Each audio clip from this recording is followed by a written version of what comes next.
माता जूरो याग्यू का पिता बहुत प्रसिद्ध तलवारबाज था। पिता को यह लगता था कि उसका पुत्र कभी भी अच्छी तलवारबाजी नहीं कर पाएगा, इसलिए उसने माता जूरो को घर से निकाल दिया। बेघर माता जूरो बहुत दूर एक पर्वत के पास बांजो नामक एक प्रसिद्ध तलवारबाज के पास गया। बांजो ने उसकी तलवारबाजी देखने के बाद कहा, तुम्हारे पिता ठीक कहते हैं, तुम तलवार चलाना कभी नहीं सीख पाओगे। मैं तुम्हें अपना शिष्य बनाकर बदनाम नहीं होना चाहता। माता जूरो ने कहा, लेकिन मैं यदि परिश्रम करूं तो प्रवीण तलवारबाज बनने में मुझे कितना समय लगेगा? तुम्हारी पूरी जिंदगी। बांजो ने कहा, मेरे पास इतना समय नहीं है। माता जूरो ने उद्विग्न होकर कहा, यदि आप मुझे सिखाएंगे तो मैं किसी भी समस्या का सामना करने के लिए तैयार हूँ। मैं आपका दास बनकर रहूँगा। फिर मुझे कितना समय लगेगा? हाँ, लगभग 10 साल, बांजो ने कहा।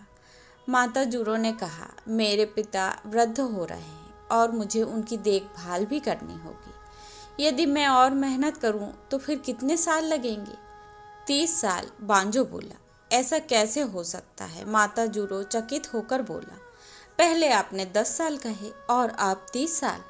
मुझे कम से कम समय में इस विद्या में पारंगत होना ही है। बांजो बोला, तब तो तुम्हें मेरे पास कम से कम 70 साल रहना पड़ेगा।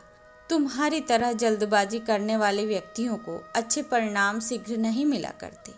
आप जैसा कहते हैं मैं वैसा करने को तैयार हूँ, माता जूरो ने कहा। उसे समझ में आ गया कि बांजो से बहस करने का कोई मतलब नहीं है। बांजो ने माता जूरो से कहा कि तलवारबाजी तो दूर, वह तलवार शब्द का भी भूल से भी उच्चारण न करे। माता जूरो दिन भर बांजो की सेवा में खटने लगा। वह उसका भोजन बनाता, साफ सफाई करता, कपड़े धोता और भी तरह तरह के काम करता। उसने तलवारबाजी या तलवार का नाम भी नहीं लिया। 3 साल गुजर गए। माता जूरो सुबह से रात तक बांजो के लिए काम करता रहता।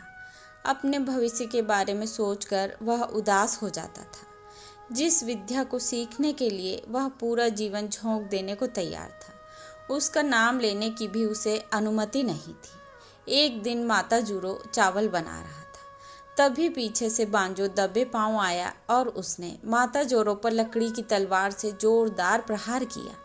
अगले दिन जब माता जूरो किसी और काम में लगा हुआ था, बांजो ने एक बार और उस पर अप्रत्याशित प्रहार किया।